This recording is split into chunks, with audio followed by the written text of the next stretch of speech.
کیا مراد سعید حلف اٹھا پائے گا یا نہیں اٹھا پائے گا؟ ناظرین، آپ کو یاد ہوگا کہ کسی دور میں اسحاق ڈار صاحب سینیٹر منتخب ہوئے تھے، اور اسحاق ڈار صاحب جو ہی سینیٹر منتخب ہوئے تھے تو پی ٹی آئی کی حکومت تھی اور وہ اشتہاری تھے، ایبسکاؤنڈر تھے، تو اس لیے وہ حلف اٹھانے نہیں آ پائے۔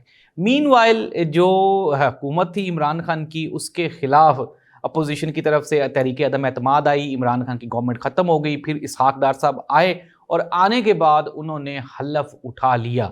ناظرین، اس سے پہلے یہ آئینی شک تھی کہ جو سینیٹر ہے وہ کسی بھی وقت حلف اٹھا سکتا ہے، لیکن پھر پی ٹی آئی کی طرف سے یہ امینڈ کر دیا گیا کہ ایک اسپیسیفک ٹائم تک حلف اٹھایا جا سکتا ہے، اس کے بعد نہیں اٹھایا جا سکتا۔ لیکن اس میں ایک شک یہ بھی ہے کہ اگر وہ جان بوجھ کے حلف نہ اٹھائے تو پھر تو وہ ڈی سیٹ ہو جائے گا، لیکن اگر کسی مجبوری کے تحت وہ نہیں آ رہا تو اس کی سیٹ وہاں پہ پریزرو رہے گی۔ ناظرین، مراد سعید کو سینیٹر کیوں بنایا گیا؟ یہ ایک سوالیہ نشان ہے، نہ ہی تو وہ حلف اٹھا سکتا ہے۔